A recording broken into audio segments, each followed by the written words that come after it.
Hello दोस्तों, जय हिंद। उम्मीद आप सब लोग मस्त होंगे और अपनी पढ़ाई में व्यस्त होंगे। आज आप सभी को प्रीवियस ईयर क्वेश्चन कराएंगे मैथ में यूपीएसआई का, ठीक है ना। तो प्रैक्टिस भी कर लिया जाए और ये सब के सब प्रीवियस ईयर क्वेश्चन आपकी परीक्षाओं में पूछे गए हैं, ठीक है। और ये बहुत इंपॉर्टेंट भी होता है, आपको पता है। तो चलिए पहला क्वेश्चन देखा जाए, ठीक है। पहला क्वेश्चन जरा देखिए क्या कर रहा है।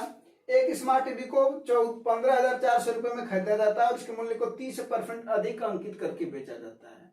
कहने का मतलब कितने में खरीदा? 15,400 में। उसने क्या किया? दाम बढ़ा दिया 30%। इसका मतलब कितना हो गया? 130/100, ठीक ना। अब ये जो आया मूल्य वो क्या आया है? अंकित मूल्य। दुकानदार गया कहीं खरीदा, दुकानदार अपने दुकान पर ले आया, जब दुकान पर लाया तो उस पर क्या किया? 30% दाम बढ़ा दिया तो 130% हो गया। ये इसका अंकित मूल्य। अब देखते हैं क्या कर रहा है। अंकित मूल्य पर 15% छूट दिया है। आपको भी पता है कि जब दुकान पर जाते हो तो कुछ ना कुछ हम छूट तो पैदा करते हैं, 10%, 20%, कुछ भी। तो वैसे ये भी छूट पा रहा कितना परसेंट? 15%। इसका मतलब हो जाएगा 85/100। अब जो आएगा यही होगा सेलिंग प्राइस, यानी विक्रय मूल्य होगा, क्योंकि वही दुकानदार तो बेच रहा है ना छूट दे करके। और इसको सॉल्व कर लीजिए। 2 0 से 2 0 कट जाएगा, 1 0 से ये वाला 0 कट जाएगा, यही ना। अब देखिए 5 दूना 10, 5 17 ये में 85, 2 से कट जाएगा, 2 7 14, 2 7 14। गुणा करना है, ये ना। इधर इसका गुणा कर 77, 13 7 91, 1 आया 9 और 13 का 9 13, अब 13 9 हो जाएगा आपका कितना? 22, है ना। बस अब इसका गुणा कर लेते हैं। तो जरा देखिए कैसे गुणा कर लेंगे। यहाँ पर गुणा कर लीजिए। 221 और 77 का गुणा कर लीजिए। 7 का 9 7, 7 दूना 14, 7 दूना 14, 1 15 और एक और 7 है तो उसी चीज को फिर लिख दीजिए एक अंक छोड़ करके, है ना। और 7 7 4 11, 5 4 9 1 10, 5 1 6 1 7 1, यानी कितना आया? 17,017। ये है ना 17,017। कोई दिक्कत यहाँ तक? बिल्कुल नहीं है। यानी सेलिंग प्राइस जो है वो 17,017 है और जो खरीदा गया था यानी क्रय मूल्य था वो 15,400 रुपया था। अब एक बात बताओ भाई, सीधी सी बात है, 15,400 रुपए में खरीदा गया, 17,017 में बेचा गया, तो फायदा तो हो ही रहा है, साफ साफ दिख रहा है कि लाभ हो रहा है। कितना हो रहा है? 17,017 में से जब हम 15,400 को घटा देंगे तो क्या मिल जाएगा भैया? हमें क्या मिल जाएगा? हमें लाभ मिल जाएगा। कितना? 7 1, ये 10 में से 4 जा 6, यहाँ पर 1, यानी 1617 लाभ हो जाएगा। अब 1617 लाभ मिला कितने में? तो पता चलेगा 15,400 में। अब बोले 100 कर देंगे तो परसेंटेज निकल जाएगा। बस यही हो जाएगा लाभ प्रतिशत। लाभ परसेंट बराबर होता है लाभ बटे क्रय मूल्य गुणे 100। क्रय मूल्य पर ही लाभ निकलता है, हानि भी क्रय मूल्य पर ही होता है। तो बस अब देखिए 00 से 00 कट गया, 154 से इसको काटिए, 1 का नम जाएगा ना, एक बार में जाएगा। फिर कितना बचेगा यहाँ पर? 5 नहीं 7 बचेगा, 77 हो जाएगा। फिर नहीं जाएगा तो ये 0 उतार लेंगे, फिर दशमलव लगाएंगे तो 770 हो जाएगा। कितना हो जाएगा? 770। अब 154 का गुणा इसमें करेंगे 5 बार में चला जाएगा, बस यानी 10.5%। आंसर कितना है? 10.5%। इसका फायदा हो रहा है। अब देखिए, अब सवाल में कुछ था नहीं भैया, सवाल में बस था जो चीजें वो था कैलकुलेशन।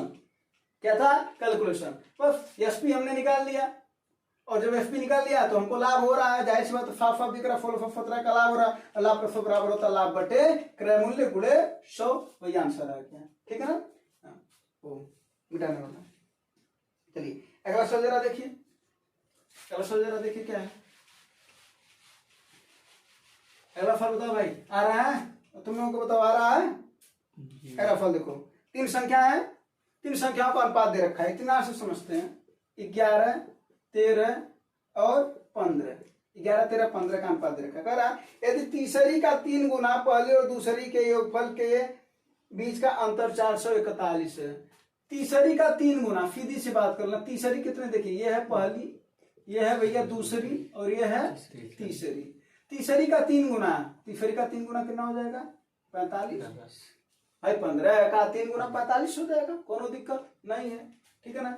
अब उसके बाद क्या करा? पहली और दूसरी का योगफल, पहली और दूसरी का योगफल कितना हो जाएगा? 11 और 13 को जोड़ेंगे कितना हो जाएगा भैया? 24। इसी का अंतर किसके बराबर है? कह रहा है 441 के बराबर है, साफ साफ कह रहा है। तो बस 45 में से 24 है 21, यानी 21 का वैल्यू कितना है? 441। तो 1 का वैल्यू निकाल लेंगे तो 21 से इसको काट देंगे कितना आ जाएगा, 21 ही आएगा, है ना।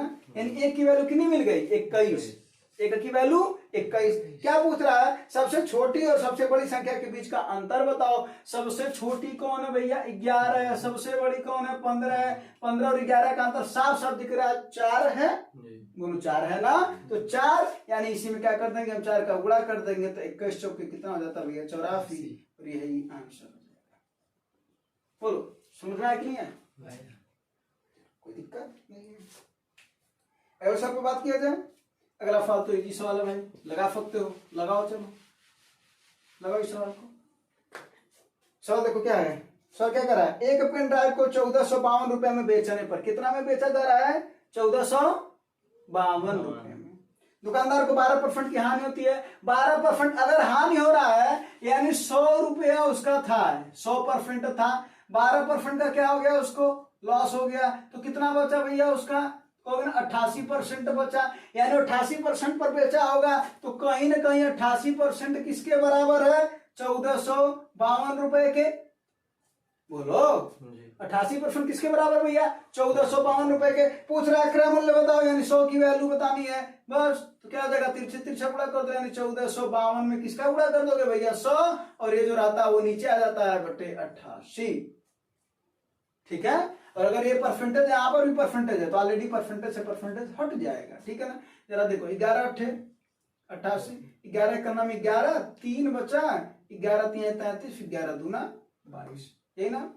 अब देखिए जरा 4 तिहाई 12, 4 से कट जाएगा क्या, सॉरी हाँ, 4 दूना 8, 4 दूना 8, 4 तिहाई 12, एक बचा 4 तिहाई 12, एक कितने बार कट जाएगा, 50 बार में, यही ना।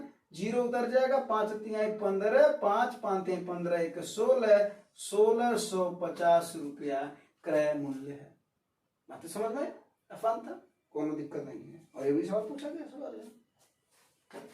अगला फल लगाओ भाई, चलो अगला फल, अगला फल देखो क्या है।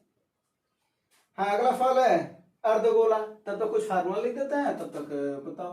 देखो गोला और अर्धगोला दोनों लिख देते हैं। गोले का आयतन क्या होता है भैया, नोट करना, 4/3 पाई आर क्यूब। जहां क्या होता है, गोला का त्रिज्या होता है, ठीक है। पृष्ठीय क्षेत्र इसका कितना होता है, तो पृष्ठीय क्षेत्र होता है भैया कितना, 4 पाई आर स्क्वायर। अगर वहीं पर अर्धगोला रहे, कौन गोला रहे, अर्धगोला, तो अर्धगोले का आयतन क्या होता है, इसका आधा कर दो, तो इसका आधा करोगे तो 4 से 2 कट जाएगा, यानी कितना हो जाएगा, 2/3 पाई आर क्यूब। अगर यहीं पर इसका पृष्ठीय क्षेत्र की बात करेगा तो पृष्ठीय क्षेत्र इसका कितना होता है भैया, बताओ, 3 pi r square, 3 pi r square. बस अब इसी पर सवाल दे रखा है, जरा देखो तो इसको नोट कर लेना। और इसी पर सवाल दे रखा है, क्या दे रखा है कि 26 सेंटीमीटर त्रिज्या वाले अर्धगोले का कुल पृष्ठीय क्षेत्रफल ज्ञात करो। इसका मतलब हमको यही ज्ञात करना है। तो जब इसी को ज्ञात करना क्या हो जाएगा भैया, 3 गुणे पाई का वैल्यू दे रखा है 3.14, पाई का वैल्यू देखो दे रखा है 3.14, और क्या कर आर स्क्वायर यानी 26 गुणे 26 ले दे करके इन सभी का क्या करना है, गुणा करना है। क्या करना है, गुणा तो कर ही लोगे ना, 26 गुणे 26 गुणे 3.14 गुणे 3, ठीक है ना। जब इसका गुणा करोगे तो आ जाएगा भैया 6367.92, गुणा कर लीजिएगा, ठीक है ना। तो ये सब फार्मूला उतार लीजिएगा, फार्मूले से सवाल बनते हैं। कभी कभी डायरेक्ट सवाल पूछ दिया जाता है, फार्मूले पर ही आर का वैल्यू दिया रहेगा। डायरेक्ट गोले का आयतन पूछ सकता है, पृष्ठीय क्षेत्र पूछ सकता है, अर्धगोले का आयतन पूछ सकता है, पृष्ठीय क्षेत्र पूछ सकता है अर्धगोले का, ठीक है ना। बस ये ध्यान देना। और कभी कभी ये भी सवाल देता है कि अगर आर को 2 गुना किया जाए, सवाल सुनना भैया, आर को 2 गुना किया जाए तो जरा बताओ, यानी त्रिज्या, गोले की त्रिज्या को 2 गुना कर दिया जाए तो आयतन कितना गुना हो जाएगा। तो जो नियतांक मान उसको हटा देना। देखो 4/3 पाई का वैल्यू होता है 22/7, ठीक ना, तो उसको हटा देना। तो आर क्यूब है ना, तो 2 का क्यूब कर देना। तो 2 का क्यूब कितना होता है भैया, 8, यानी कितना गुना हो जाएगा, वॉल्यूम 8 गुना हो जाएगा, यानी आयतन 8 गुना हो जाएगा, ठीक है, 8 गुना हो जाएगा। अगर वही सवाल अगर देता है कि त्रिज्या को 2 गुना कर दिया जाए तो बताओ पृष्ठीय क्षेत्र कितना बढ़ जाएगा। तो जरा देखो ये 4 पाई क्या है, नियतांक वैल्यू, इसको हटा दो, आर को करा 2 गुना, यानी 2 कर दो, और इसको क्या कर दो, स्क्वायर। स्क्वायर तो ऑलरेडी फार्मूले में ना, 2 का स्क्वायर 4, यानी कितना गुना है भैया, पृष्ठीय क्षेत्र कितना गुना हो जाएगा, 4 गुना हो जाएगा। कितना गुना हो जाएगा, 4 गुना। ये सवाल पूछता है, गुना वाले पर सवाल पूछता है, उसी तरीके से परसेंटेज वाले पर भी सवाल पूछता है, ठीक है। बस अगर कहते हैं कि इसको 10% बढ़ाया जाए, अगर त्रिज्या को 10% बढ़ा दिया जाए तो बताओ आयतन कितना बढ़ जाएगा। तो 10% बढ़ा देंगे तो यानी मूल है 100, 10% बढ़ाएंगे तो 110/100 गुणे 110/100 गुणे 110/100 जो आएगा वही आंसर हो जाएगा। देखो 4 से 4 कट जाएगा, 00 ये 11 का क्यूब ये है ना, कितना हो जाएगा 1331/10 तो 10.1 हो जाएगा। यानी पहले कितना था 100 था, कितना हो गया 133 कितना बढ़ गया 33.1% बढ़ गया। सवाल पूछता है यदि त्रिज्या को 10% बढ़ा दिया जाएगा तो तेरा पता उसका आयतन कितना बढ़ जाएगा, तो कितना बढ़ जाएगा 33.1% बढ़ जाएगा। कैसे निकाले वो देखे होंगे। अगर वही कहता अगर त्रिज्या को दो गुना कर दिया कितना 10% बढ़ा दिया जाए तो पृष्ठीय क्षेत्र कितना होगा। यहाँ पर देखो 2 घात है ना, तो 2 बार करिएगा यानी मूल 100 है, तो जरा देखिए 2 बार करेंगे तो 110/100 गुणे 110/100 बस 100 से 100 कट जाएगा, 00 से ये कट गया, 11 में 121, पहले था 100 हो गया 121, कितना का बढ़ा 21%, बढ़ोतरी 21%। तो दोनों सवाल आते हैं, गुना वाला भी सवाल आते हैं और प्रतिशत वाले भी सवाल आते हैं। उम्मीद है ये भी चीजें समझ में आई होगा। साथ साथ हम आपको बोले भी थे ना, सवाल के साथ साथ और भी चीजों को समझाएंगे। ये बातें समझ में आए ना, समझ में आया कर तो बता दिया जरूर करिए, ठीक है ना। अगला सवाल, अगला फल लगाइए। अगला सवाल है करा 2 वर्ष के लिए 22,000 रुपए की राशि पर चक्रवृद्धि ब्याज और साधारण ब्याज का अंतर 220 रुपया है। सबसे पहले तो बताते हैं हम CI और SI ये अंतर का चिन्ह डिफरेंस का जो अंतर होता है एक फार्मूला था P × R/100 का होल स्क्वायर, ठीक है ना। एक तो ये चीज होता है, दूसरे तरीके से भी लगाया जा सकता है। पहले इससे लगा लेते हैं। अंतर कितना दे रखा भैया 220, मूलधन कितना दे रखा है 22,000 है ना, 22,000 अगुणे R गुणे R/100 गुणे 100। अरे भाई R स्क्वायर है तो R को 2 बार कर दिए, 100 का भी स्क्वायर तो 100 को भी कितनी बार कर देंगे 2 बार कर देंगे। तो जरा देखो 20 से 20 कट जाएगा और ये 220 से डायरेक्ट 220 कट जाएगा, 100 इधर चला जाएगा तो 100 बराबर क्या हो जाएगा R स्क्वायर। तो R की वैल्यू कितना आ जाएगी 10 सेंटीमीटर।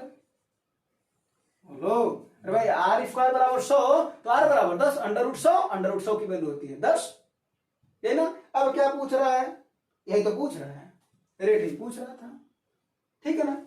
एक तो ये तरीका होता है, दूसरा तरीका है कि रेट कितना है, हाँ वार्षिक दर ज्ञात करना है ना। तो 220 रुपए का अंतर कितने पर आ रहा है 22,000 पर आ रहा है। तो 2 वर्ष का अगर हम ऑप्शन से लेकर के चले तो आपको पता है कि 10% का जो रेट चलता है, अरे ये क्या 10 सेंटीमीटर लिखे 10%, ठीक ना, ये रेट है ना 10%, त्रिज्या नहीं है ना। 10% का अगर साधारण ब्याज लिया जाए तो कितना हो जाता है 2 साल के लिए 20%, और 10% का अगर चक्रवृद्धि ब्याज लिया जाए कितना हो जाएगा 21%। तो इन दोनों का अंतर कितना है 1% का, कितने का अंतर 1%। और वही 1% कहीं कहीं 220 के बराबर है, तभी तो 100% किसके बराबर है 220 गुणे 100 अर्थात 22,000। यानी किस पर आ रहा है ये 10% पर आ रहा है 22,000 रुपया हमारा मूलधन, है ना। बस तो आप फार्मूला भी नोट कर लीजिएगा, और अगर ये बातें समझ में आए तो यहाँ से भी आप समझ सकते हैं, ऑप्शन से भी लगा सकते हैं, नहीं तो आपके पास ये तो है ही। चलिए आर का वैल्यू कितना मिल गया भैया 10%। अगला फल लगाइए। अगला फल देखिए क्या करा।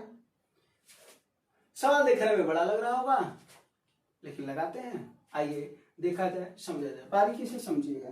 कह एक किसी काम को 82 दिनों में कर सकता है, एक किसी काम को 82 दिनों में। बी कह रहा किसी काम को कितने दिन में कर रहा है भैया 123, और सी किसी काम को कितने दिन में कर रहा है 164, है ना। सबसे पहले इसका क्या निकालते हैं भैया एलसीएम निकालते हैं। जरा एक बार ध्यान देने वाली बात है, जरा देखिए ये जो 82 है ना, ये जरा देखिए यहाँ पर 82 को हम लिख दें तो 41 गुणे 2 है, ये वाला 41 गुणे 3 है, और ये 41 गुणे 4 है। ध्यान से देखिए 41 दूना 82, 41 तिहाई 123 और 41 चौके 164, है ना। तो कभी भी अगर ऐसी बात आ जाए तो करना क्या है, जरा देखिए 41 तो सभी में है, और 2 3 4 का एलसीएम हो जाएगा 12, यही आपका हो जाएगा पूरा 2 3 4 का एलसीएम 12 ना होगा, तो यही हो जाएगा पूरा काम, और यही हो जाएगा इन तीनों का एलसीएम भी, ठीक है। तो बस अब इसकी क्षमता निकालेंगे तो क्या हो जाएगा, इतना बटे इतना, क्योंकि फार्मूला होता है क्षमता बराबर क्या होता है भैया, कार्य बटा समय, कार्य बटा समय। तो कार्य कितना है 41 गुणे 12, और समय कितना है 82 दिन, 41 दूना 82, 2 छक्के 12, कितना आया 6 आया, है ना। फिर उसके बाद फिर करेंगे यहाँ पर 41 गुणे 12 काम है, बोलो 41 गुणे 12 काम है, इसकी क्षमता कितनी 123, 41 से 3 बार में कट जाएगा, 3 चौके 12, कितना है भैया क्षमता 4, है ना। फिर अगली बार फिर करेंगे, काम है अपना 41 गुणे 12, कुल का कार्य है, समय कितना 164, कितनी बार में कटेगा 4 बार में, 4 3 12, कितना है भैया 3, क्षमता भी हमको मिल गई। कैसे ज्ञात किए वो देखे होंगे, यहाँ तक कोई दिक्कत नहीं। अब क्या करा, अब उसके आगे कहानी सुनते हैं। कह रहा है पहले ए से शुरू होता है, यानी ए करेगा। अब यहाँ पर बात पहले समझ लीजिए, एक दिन में 6 काम करेगा, बी एक दिन में 4, सी एक दिन में 3। अगर पूछा होता तीनों लोग मिलकर के कितने दिन में करते हैं तो सवाल बन सकता था, तो क्या हो जाता 41 गुणे 12 अब बटे 6, 4 2 3 13, यानी 41 गुणे 12 बटा 13, ये आंसर हो जाता है। बाद में कुछ काट पीट देते हैं, जो आता है वो आंसर हो जाता है। लेकिन इसने सवाल ये नहीं पूछा, तो भैया इसने पूछा क्या, आइए उसको समझते हैं। कहा पहले ए ने शुरू किया, तो ए के एक दिन का काम निकाल लिया जाए, तो कितना हो जाएगा, एक दिन में कितना करेगा 6 काम, एक दिन कितना काम कर रहा है 6 काम, कोई दिक्कत। फिर क्या कर रहा है, दूसरे दिन बी और सी काम करते हैं, और ये क्रमिक काम कर रहा, मतलब जब ए आ रहा है तो ये कोई नहीं आ रहे हैं, आज जब फिर अगली बार क्या करा, बी और सी आएंगे तो ए नहीं आएगा, यानी ये बी और सी का काम निकाल लिया जाए एक दिन के, तो कितना हो जाएगा, बी एक दिन में 4 काम कर रहा है, और सी जब इसके प्रथम आएगा तो 3 काम कर रहा है, तो दोनों लोग मिलकर के एक दिन में कितना काम करेंगे, 4 3 7 काम, है ना। फिर अगली बार क्या कर रहा है, ए और सी आ रहे हैं, इसका मतलब है अब ये दोनों एक साथ आ रहे हैं, यानी ए और सी का एक दिन का काम निकाल लिया जाए, है ना। कितना हो जाएगा, 3 ये है 6 ये है, कितना हो जाएगा भैया 9 काम। ले देकर के बात समझा जाए, एक दिन और एक दिन और ये एक दिन, ले देकर के कुल कितने दिन हुए 3 दिन, 3 दिन में कितना काम हुआ, तो जरा देखा जाए तो 9 7 16, 16 6 22 काम, बोलो यहां तक तो कोई दिक्कत नहीं है। 22 काम हुए हैं, 3 दिन में 22 काम हुए। करने कितने काम है, जरा देखो 12 करना, यहाँ पर लिख देते हैं 12 का 2, कितना आया भैया 1, 12 चौके 48, 49, पूरा काम करने हैं अपने को 492, 492, 3 दिन में हुआ 22 काम। कैसे काम करवाया जाता है आइए उसको समझाते हैं, जरा देखिए 492 लिख लीजिए, बहुत बेसिक तरीके से समझा दे रहे हैं, कभी दिक्कत आपको नहीं होगा। 492 लिख लीजिएगा, जो पूरा का काम आया तीनों दिन का ना, उसी से भाग दीजिए, यानी 22 से भाग दीजिए, तो 22 दूना 44, 9 में से 4 जा 5, 2 आया, फिर 22 दूना भैया 44, 12 में से 4 जा 8, जो शेष बचा है उसको छोड़ दीजिए, तो भागफल आपका कितना है 22 ना, तो दोनों तरफ 22 का गुणा कर दीजिए, दोनों तरफ 22 का गुणा कर दीजिए, ठीक है। अब कुल ले करके देखा जाए, एक बात समझा जाए, तो 22 तिहाई 66 दिन, आओ देखा जाए 66 दिन में कुल कितने काम हुए, तो कितने काम हुए 22 दूना 44, 4 आया, 22 दूना 44 और 4 48, है ना, 484 काम हुए हैं। तो कितने काम बचे, ये तो यहीं पर रिप्रेजेंट हो रहा है, यानी 66 दिन में 484 काम हुए हैं, लेकिन बचा कितना, हमको करना कितना 492, 492 काम करना है, 484 हो चुका है, 6 इधर बची 2 इधर, 8 बचा है काम ना। अब फिर से जब ये तीनों लोग कर लिए, फिर कहां जाएगा, ए के पास, किसके पास, ए के पास, ए के पास जाएगा। तो ये एक दिन में कितना काम कर रहा है 6 काम, यानी 8 में से 6 तो ही कर देगा, लेकिन 2 के लिए हमें अगले के पास जाना पड़ेगा, तो प्लस 1 दिन यहां, और यहां पर हम कितना काम ऐड कर लें 6 दिन, यानी ले देकर के बाद तो समझ में आया कि नहीं आएगी भाई, 66 दिन में 484 काम तक समझ में होगा। ये एक दिन में ऑलरेडी 6 काम कर रहा है, तो एक दिन अगर हम इसको कह देंगे कि ये भाई तुम आज कर दो, तो एक दिन में कर देगा, अच्छा तो कमो कर देगा, तो कुल ले देकर के 67 दिन में कितना काम हो रहा है भैया 490 काम। अभी भी 2 काम बचा हुआ है, बचा हुआ ना। अब उदू कमा कौन करेगा, तो जाहिर सी बात है कौन करेगा, बी और सी ना करेंगे, बी और सी ना करेंगे। अब हमको क्या निकालना, समय। जरा बताओ समय बराबर क्या होता है, यहीं से देखो, अगर क्षमता बराबर कार्य बटा समय, समय तो निकालना ना, तो समय बराबर क्या हो जाएगा, कार्य बटा क्षमता। अब बताओ 65 दिन तो हो चुके हैं, कितना काम बचा हुआ है, 2 काम, 2 काम। किससे करवाना है, बी और सी से। अब बी और सी की क्षमता कितनी है, 7, तो काम बचा है 2, यानी इसकी वैल्यू है 2 और क्षमता की वैल्यू कितनी है, 7। क्या हो जाएगा, 2/5, यही हो जाएगा आंसर। ठीक है, कहने का मतलब क्या, ये काम ना बचा है, अब कौन करेगा, बी और सी करेगा। बी की और सी की क्षमता 7 है, तो कार्य बटा क्षमता 2/5। क्योंकि उसके बदलाव एक बदलाव फिर तो इसके बदलाव इसी पर ना आएंगे, अगर इससे बच जाता तो इस पर आते, नहीं बचा, हो चुका काम, यानी इसका आंसर है 45 2/5। सवाल देखो अच्छा था, ठीक है, सवाल अच्छा था, दरोगा का क्वेश्चन भी है। चलो ये चीजें समझ में आया होगा, अगला सवाल देखते हैं। तो सवाल इसमें किसी तरीके से पूछ सकता था, हो सकता था तीनों का एकांतर काम पूछ देता, वो भी सवाल पूछ सकता था, ठीक है। चलो अगला सवाल देखो, कह रहा एक रेलगाड़ी है, इस सवाल को आगे बहुत अच्छे से समझ लिया जाए। 121 मीटर लंबे एक पुल को 62 सेकंड में पार करती है, और वही रेलगाड़ी एक पुल पर खड़े व्यक्ति को 51 सेकंड में पार करती है। आओ एक बात देखा जाए, ये देखो मान लेते हैं रेलगाड़ी है, क्या भैया, रेलगाड़ी, ठीक है ना। यहां पर एक व्यक्ति है, इसको कह रहा है ये पार कर रहा है, यानी इसका मतलब है कि रेलगाड़ी यहां पर आ गया तो इसको पार कर लिया, बोलो, ठीक है ना। कितना समय लिया रेलगाड़ी इस व्यक्ति को पार करने में, कितना लिया है, 51 सेकंड। कितना लिया है, 51 सेकंड, ठीक है ना। इसकी अभी हमको लंबाई नहीं पता, वही तो ज्ञात करना, उसमें कोई मतलब नहीं, अभी बात समझा जाए। बात क्या भैया, 51 सेकंड में इसने व्यक्ति को पार किया। अब क्या हो रहा है, एक पुल को भी पार कर रहा है, कौन, यही ट्रेन। तो मान लेते हैं कि ये पुल है। अब अगर हम कहेंगे पुल को कब पार करेगा, जब ये ट्रेन यहां आ जाए, यही ना मानोगे, बोलो, यानी जब ये ट्रेन यहां से वहां चली जाए तब ना मानोगे कि पुल को पार किया है, और ये आगे इधर जा रही है, इस दिशा में जा रही है, तो पार किया। अब बताओ तब कह रहा है पुल यहां से लेकर के कितना समय लग रहा है भैया, 62 सेकंड लग रहा है, यानी यहां से लेकर के यहां तक कितना समय लग रहा है, 62 सेकंड। अब ध्यान से एक बात समझिएगा, यहां से लेकर के यहां तक कुल समय कितना लगा, 62। आज जब ट्रेनवा परिलंबैया पार किया था तो कितना समय लगा था, यानी अगर यहां से लेकर के यहां तक 62 सेकंड, कुल ये लेकर के यहां से यहां तक 62, और ये इतना 51, तो है कितना, तो कहोगे ना 62 में से 51 को माइनस कर दीजिए तो 11 सेकंड। ये बातें आया कि नहीं समझ में, भाई व्यक्ति को पार किया 51 सेकंड में, कोई बात नहीं है। पुल और अपने आप की जब लंबाई पार कर रहा तो 62 सेकंड में, यहां से लेकर के यहां तक 62 सेकंड में गया, और ये इतना तो 51 में जा ही रहा है, तो बचा कितना, 62 में से 51 को घटा देंगे तो 11 सेकंड में, यानी पुल की लंबाइया 11 सेकंड में पार कर रहा है, और है कितना 121, यानी 11 सेकंड में 121 मीटर चल रहा है। मतलब यही ना होगा भाई, इसका लंबाई इसका कितना 121 है, इसका मतलब 11 सेकंड में कितना जा रहा है, 121। तो पूछ रहा है ट्रेन की लंबाई बताओ, तो ट्रेन कितने समय में जा रहा है,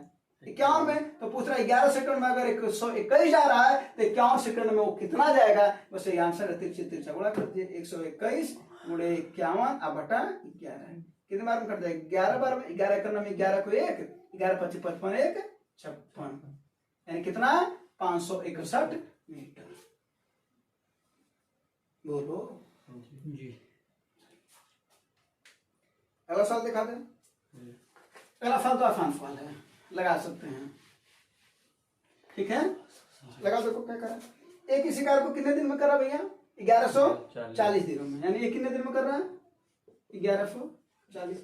भी कितने दिन में करा भैया, 2280 है, 2280 करा। दोनों लोग मिलकर के कितने दिन में करेंगे, अरे भैया क्या बात है, देखो ये दोनों ये एक दूसरे के क्या है, दुगना है, क्या हो जाएगा इसका पूरा का पूरा काम 2280 एलसीएम, और 2280 से जब 1140 को काटेंगे तो कितना आएगा यहाँ पर, और यहाँ पर कितना आएगा 1। अब क्या पूछ रहा, ए और बी दोनों लोग मिलकर के कितने समय में करेंगे, कुल काम कितना भैया 2280। क्षमता कितनी है इनकी, ए की क्षमता 2 है, बी की क्षमता 1 है, तो कुल ले देकर के क्षमता कितनी है दोनों की, 3 से भाग दे दो, 3 सत्ते 1 बचा, 3 छक्के 18, 760 दिन लगेंगे दोनों को मिल करके काम करने में। एकांतर भी पूछ सकता है, ठीक है, एकांतर भी पूछ सकता है। तो एक दिन में 2 काम करेगा, 2 दिन में, और ये दूसरे दिन में 1 काम, तो 2 दिन में तो 3 काम होगा, है ना। चलो अगला फल देखा जाए। अगला फल देखो, दूरी का, अगर कभी भी दूरी ज्ञात करने के लिए बात करा जाए, ठीक है ना, दूरी ज्ञात करने के लिए अगर अधिक कहा जाए, मतलब अधिक समय ले रहा है एक बार और एक बार कम समय ले रहा है, ये बात करें, या केवल और केवल क्या है कि इसकी वजह अगर इतना दिया जाता तो इतना अधिक समय लेता, या कहता मात्र कम समय लेता। इसका मतलब समझ रहे हैं। जैसे इस सवाल में क्या बोला है, एक बार वो 17.5 मिनट देरी से पहुंचता है और एक बार 17.5 मिनट पहले पहुंचता है, यानी देरी और पहले की बात करेगा, पहला कंडीशन। दूसरा अगर कहेगा कि मान लीजिए 20 के बजाय अगर हम 25 से चलेंगे तो जाहिर सी बात है 5 घंटा, मान लो अगर ऐसे सवाल बना रहा है 5 घंटा, तो क्या लेंगे, 20 से 25 पर अगर जाएंगे तो 5 घंटा कम लेंगे, एक सवाल ये बन सकता है। दूसरा कि 25 की जगह पर अगर हम किससे जाए, 20 से जाए, तो 5 घंटा हम ज्यादा लेंगे, तो दूरी बताओ।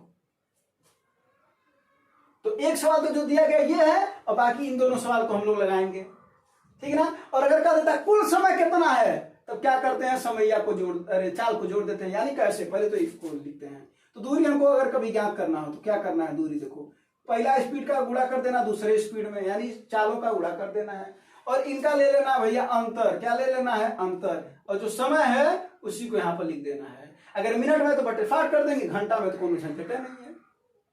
जैसे जो ये सवाल दिया जो पहले इसको लगा लिया जाए। दूरी है क्या है, 20 से जा रहा है, फिर 24 से जा रहा है, और इन दोनों का अंतर लेना ना, तो 20 और 24 का अंतर कितना हो जाएगा, 4 बस। और कितना समय, 17.5 मिनट देरी और 17.5 मिनट पहले। जब देरी और पहले कहेगा तो दोनों समय को जोड़ लीजिएगा, तो 17.5 कितना हो जाएगा भैया, 35 मिनट। अब मिनट है तो बटे 60 कर देंगे, बात खत्म। यही आंसर है, यही आंसर है। चालों का हमने गुणा किया, इन दोनों का अंतर लिया, अगुड़े जब देरी और पहले की बात करेगा तो समय को जोड़ दिया, मिनट है तो इसमें से बटे 60 कर दिया, बस 20 तिहाई 60, 3 8 24 और 4 दूना 8, 35 दूना 70 किलोमीटर, यानी दूरी कितनी है, 70 किलोमीटर। अगर इस सवाल को लगाया जाता है तो क्या कहता है, यदि एक व्यक्ति अपने घर से स्कूल जा रहा है 20 की जगह, अगर 20 किलोमीटर प्रति घंटा की जगह पर 25 किलोमीटर प्रति घंटा से जाता तो 5 घंटे कम लेता। भाई जाहिर सी बात है, क्या है, 20 से 25 जाएगा तो 5 घंटे कम लेता। तो दूरी ज्ञात करो, तब दूरी का फार्मूला क्या हो जाता भैया, वही दोनों का गुणा कर दो, यानी 20 गुणे 25 बटा इनका अंतर ले लो, कितना आ जाएगा भैया, 5। कितना है, घंटा में है ना तो कोई झंझट नहीं, घंटा में है तो कोई झंझट नहीं। अब मिनट में रहता तो बटे 60 कर देते, अगर मिनट में रहता तो बटे 60 कर देते, बस 5 से 5 कट गया, कितना आ जाएगा भैया, 25 दूना 50, यानी 500 किलोमीटर की दूरी है। अगर फल लगा लिया जाए फिर दूरी का ये वाला, कहता 25 की जगह पर अगर एक लड़का अपने घर से स्कूल जाता है 25 किलोमीटर की प्रति घंटा की जगह पर अगर 20 से जाता है तो 5 घंटे, जाहिर सी बात है उसको क्या लगने लगेंगे, अब अधिक, चाल कम होगा तो अब 5 घंटा अधिक लगेगा ना। तो भी यही है तरीका, क्या करोगे भैया, 25 और 20 का गुणा कर दोगे, उसका लोगे अंतर, अगुड़े कितना है, 5 घंटा अधिक ले रहा ना, तो ये क्या हो जाएगा, 5 से 5 कट जाएगा, ये भी आएगा 500 किलोमीटर। अब देखिए यहाँ पर आंसर इत्तेफाक से 500 आया, ये नहीं सोचेगा कि हमेशा यही आएगा, क्या हो सकता है यहाँ पर 5 मिनट अगर दे देता तो क्या करते हैं, तब क्या हो जाता है, तो हो जाता है 5/60, तो 20 तिहाई 60, 5 से 5 कट जाता, तक कितना आता है, 25/3 किलोमीटर, दफों में काट सकते हैं, ठीक है। और अगर वहीं पर कह रहा है न अधिक कहता न कम कहता, तो अधिक या कम की बात अगर नहीं करता, देर सवेर की बात नहीं करता, पहले की बात नहीं करता, कुल की बात करता, तो मात्र केवल तो सब काम वही करते, बस नीचवा जो चाल को यहाँ पर घटा रहे हैं इसको जोड़ देते हैं। जो चाल को घटा रहा है ना, तो 20 और 24 को घटा रहे हैं ना, यहाँ पर 4 आ रहा है, 20 और 24 को जोड़ करके कर लेते, कुल दूरी आ जाता है।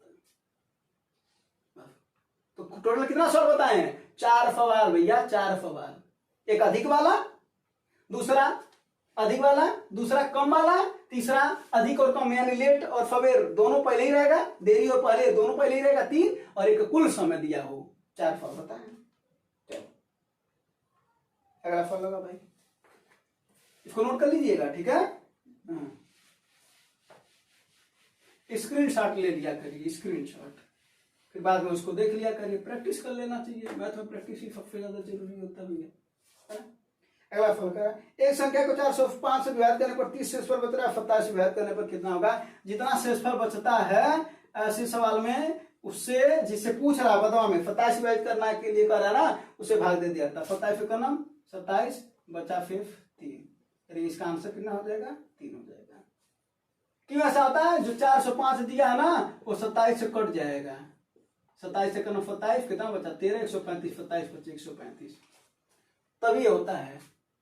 समझे बात, क्या बोला 405 से विभाजित करने पर 30 शेषफल बच रहा है, तो इतने से विभाजित करने पर कितना, जिससे बताओ पूछेगा जो शेषफल बचेगा उसी से भाग दे देना। इससे पूछ रहा था शेषफल बच रहा था 30, 27 से 30 को भाग दे दिया, शेषफल आया 3, यही आंसर हो जाएगा। ऐसा क्यों होता है हम बता भी दिए, क्योंकि जिससे पूछ रहा उसको जब हम 405 को काटे तो पूर्ण रूप से कटना चाहिए, और पूर्ण रूप से कटना चाहिए। कदो अगर पूर्ण रूप से नहीं कटे तो सवाल नहीं बनता है। ठीक है, अगला फल देखो भाई, अगला फल देखो, इस सवाल को लगाओ तुम, हम फल कहाँ बस बता दे रहे क्या करना है। 42, 63, 84, 105 मीटर लंबाइयों को पूर्णतः मापने के लिए उपयोग की जाने वाली अधिकतम लंबाई ज्ञात करिए। इसका जानते हैं क्या करना है, मौसम ज्ञात करना। क्या, महत्तम फॉर्म पड़ता है। महत्तम फॉर्म पड़ता कौन होता है, जो सभी में हो, जो सभी में हो। तो क्या है भैया 42, फिर 63, 84 और 105, कौन सभी से कट रहा है ना। अरे फिर कौन सभी से कट रहा है, करें कौन संख्या है जो सभी को काट दे रहा है। तो जरा देखो 23 सबको काट देगा क्या, बिल्कुल नहीं, 23 गलत है। 22 सबको काट देगा, बिल्कुल नहीं, इसी को नहीं काट पाएगा। 22 दूना 44 होता, नहीं काट पाएगा। अगर 21, 21 दूना 42, 21 दूना 63, 21 चौके 84, बस बस बस कितना है 21 मीटर। जो सबको काटता है वही मफा होता है, जो सबसे कट जाए वो लसा होता है। ठीक है, इसका आंसर क्या आ गया भैया 21 सेंटीमीटर। चलो अगला फल देखा थे, अगला सवाल देखो क्या कर रहा है।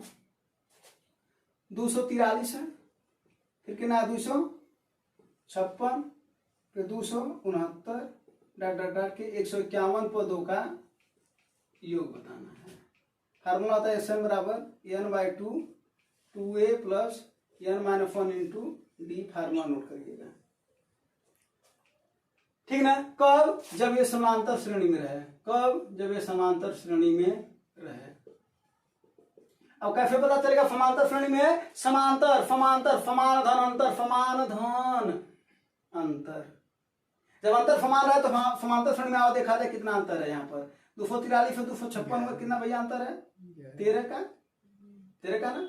फिर यहाँ से भी देखो कितना बड़ा है, 13 बड़ा है, यानी 13 का अंतर आ रहा है हर जगह। ठीक ना, जो अंतर होता है उसी को बोलते हैं डी, यानी डी का वैल्यू कितना है 13 है। ए होता है प्रथम पद, प्रथम पद पहला वाला, पहला 243, और एन का वैल्यू तो दे ही रखा 151 पद, ठीक ना। उठा करके सबको झटक दीजिए, इसी में आंसर आ जाएगा। जरा देखिए कैसे आएगा, n/2 यानी 151/2, 2 गुणे ए का वैल्यू कितना भैया 243 प्लस n-1 यानी 151, 151 है ना एन का वैल्यू। 151 में से 1000 कितना आ जाएगा 150 गुणे डी 13। बस इसी को सॉल्व कर लीजिए, 151/2। जरा यहाँ पर देखिए दोनों जगह 2 कॉमन कर लिया जाए, बिल्कुल 2 कॉमन दोनों जगह से कर लिया जाए तो 243 बचेगा, और प्लस 150 में से 2 कॉमन हो जाएगा तो क्या बचेगा 75 गुणे 13, 2 से 2 कट जाएगा। ऐसे सवाल में ना सबसे बेहतर है, जरा देखिए इकाई अंक सब ऑप्शन के अलग हैं, तो काहे गुणा करना, बाकी तो आप कर ही लेंगे भाई। 75 का 13 गुणा करिए, कुछ आएगा, इसको और इसको जोड़ दीजिए, जोड़ लेंगे। फिर उसके बाद 151 का गुणा कर दीजिए, कर लेंगे। एक तो ये चीज है, दूसरा इकाई अंक से खिलवाड़ कर लीजिए। कैसे, ऐसे देखिए यहाँ पर क्या होगा 3 × 5 = 15, जब भी गुणा करेंगे तो इकाई अंक क्या आएगा 5, और इसका इकाई अंक क्या आएगा 3, तो 3 × 5 कितना हो जाएगा भैया 8। भाई इकाई अंक कब जोड़ोगे कि नहीं जोड़ोगे, तो इकाई अंक कितना आएगा 8। यहाँ पर देखो 3 × 5 = 15, 5 हो गया, ये 3 हो गया, 5 × 3 = 8। इसका इकाई अंक कितना है 1, तो गुणा हो रहा ना, तो 8 × 9 8, जिसका इकाई अंक 8 है वही आंसर सही होगा। इसका है दूसरे वाले का, बस। बाकी संतुष्टि चाहिए तो गुणा कर लीजिएगा। चलिए ये आंसर हो गया, ये उतार दीजिएगा। अगला फल देखो भाई, अगला फल देखो क्या है, करा है 0.0 देखो ऐसे संख्या में क्या है 4 2 6 2 6 2 6 2 6, इसी को रिपीट क्या कर रहा है, रिपीट कर रहा है। ऐसे सवाल का आप देख करके आंसर बता सकते हैं। कैसे, पहले इसको आराम से समझा जाए। इसको मान लेते हैं यक्स, माना यक्स, जो रिपीट करता है ना उसको इसको हम इस तरीके से भी लिख सकते हैं 0.4 2 6 और बाहर। और आप देखेंगे ऐसा सवाल पूछता है, ऐसे ही दिया रहता है ना, उसी का वैल्यू पूछ रहा है वो, जिस पर वो बार लगा होता है, इसका मतलब उसी की रिपीटेशन हो रही है। जैसे देखो 2 6 तो इसका रिपीटेशन होगा। अगर यहीं पर रहता है ऐसे एक बार मान लो रहता है 0.23 दोनों पर बार रहता है तो 2 3 2 3 2 3 2 3 2 3 2 3 ऐसे आता है। अगर ये नहीं रहता तो क्या होता है 0.2 3 3 3 3 3 3 3 ये आता है। ठीक है, तो आप सवाल को कैसे लगाया जाए उसको समझा जाए।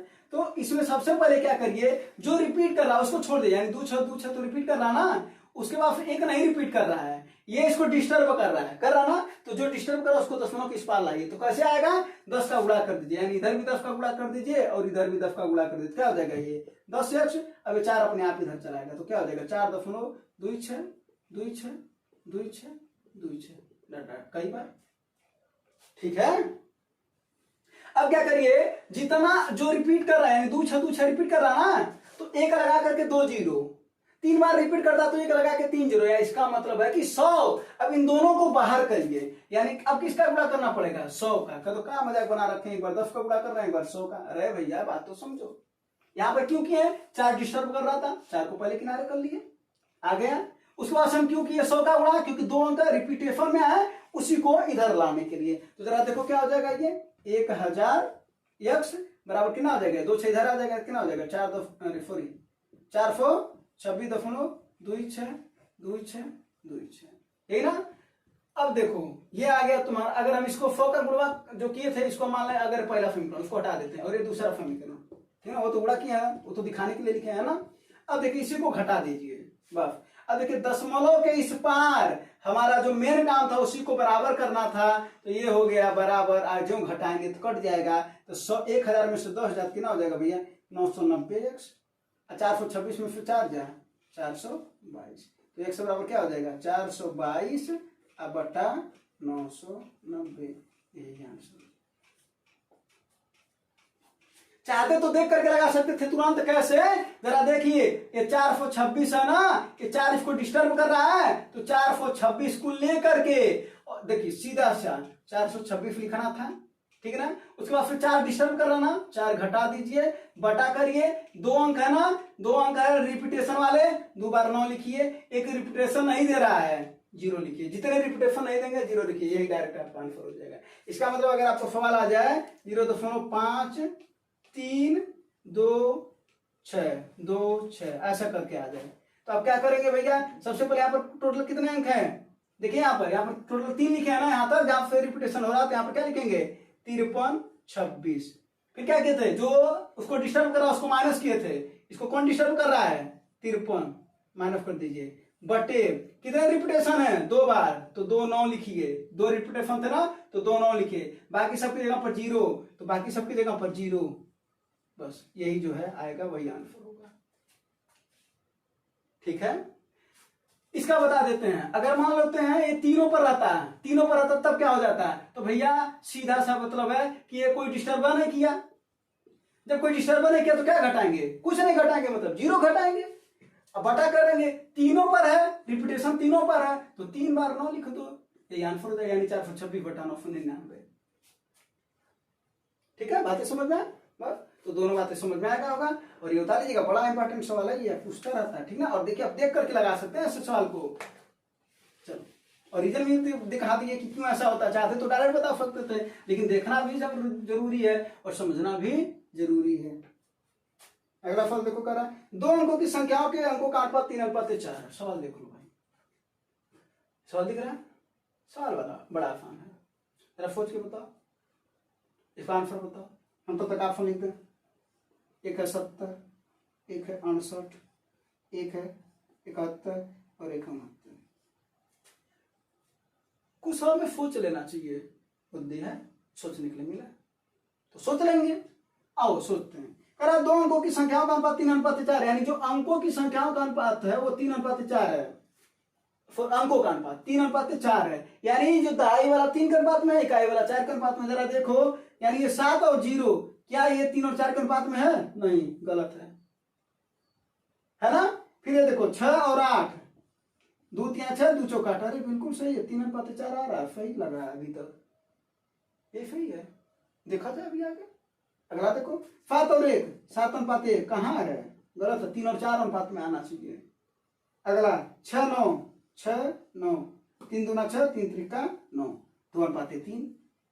जबकि क्या बोला है? 3:4। ये हो गलत, यही सही है। प्रयोग करने की जरूरत नहीं है, यही सही है, लेकिन फिर भी बता देते हैं। अंकों को आपस में बदल देने पर मूल संख्या 18 से अधिक हो जाती है। 68 को सीधी सी बात कर रहा है, यानी 68 है, इसको बदल दो, ये इधर कर दो और ये इधर कर दो, इसका मतलब कितना हो जाएगा? 84, सॉरी हाँ 86, ये 8 इधर, 86 हो जाएगा। जरा देखो यहां से यहां तक ये बड़ा है कि नहीं बड़ा? साफ दिख रहा बड़ा है। कितना बड़ा है? बड़े में से छोटे को घटा दीजिए। 16 में से 8 जा 8, 7 में से 6 जा 1, 18 साफ फॉलो वही कर, 18 बढ़ जा रहा है ना। तो यही सही होगा, बस कोई दिक्कत? बस अब ये लास्ट सवाल है इस सेशन का, ये लास्ट सवाल।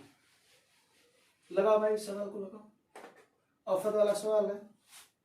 करा औसत बराबर, पहले बता दो क्या होता है। औसत बराबर होता है योग बटा संख्या। क्या होता है भैया? योग बटा संख्या। तो योग बराबर क्या होता है? तो कहोगे ना औसत गुणे। अरे भाई संख्या इधर भाग कर आती, इधर क्या करेगा? गुणा करेगा। क्लियर यहां तक?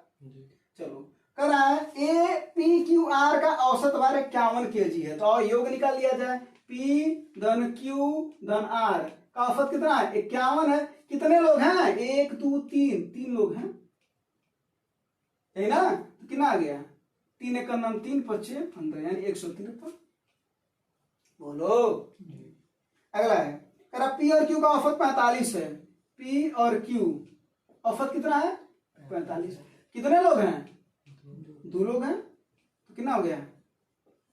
90, 45 गुना 90।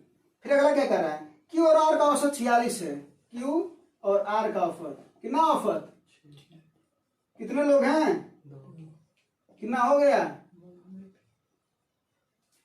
क्या पूछ रहा है? क्यू का भार कितना है? क्यू का भार कितना है? एक बात बता दो, तीनों लोगों का भार कितना? 153 है।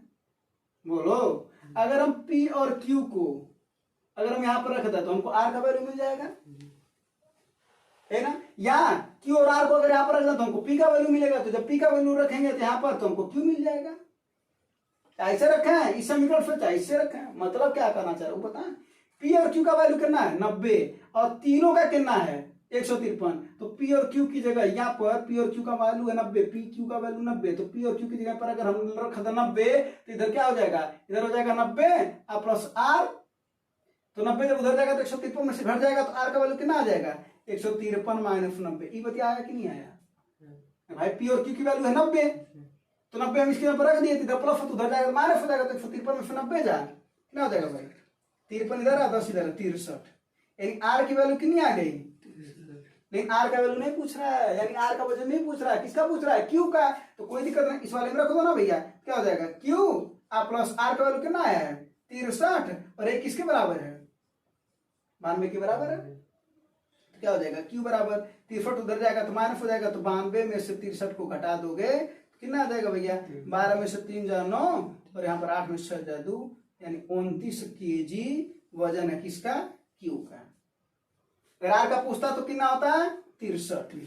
अगर पूछता P का तो क्या हो जाता है? 63 और 29 को जोड़ करके 153 में से घटा दीजिए, क्योंकि तीनों का दिया ना, तो तीनों का 153 है, इन दोनों का 63 और 29 है, तो 63 और 29 को जरा जोड़िए, कितना हो जाएगा? 63 और 29 92, 63 और 9 72, 72 20 92, 92 ना, 92 घटा दीजिए, आ जाएगा। ठीक है। वैसे भी यहाँ पर भी दिख रहा है Q और R का वैल्यू कितना है? 92, तो 92 सीधा सीधा घटा दीजिए Q और R का वैल्यू, तो आ जाएगा ना। तो उसका आंसर बता दीजिएगा कमेंट में कि कितना आएगा। ठीक है। तो उम्मीद है सब सवाल समझ में आया होगा, और प्रैक्टिस में कुछ भी अगर कोई भी प्रॉब्लम आ रहा तो जरूर उसको बताइए, उसको दूर करने की कोशिश की जाएगी, क्योंकि हमारा पूरा का पूरा लक्ष्य एक ही है कि आपका एग्जाम निकले। धन्यवाद, जय हिंद।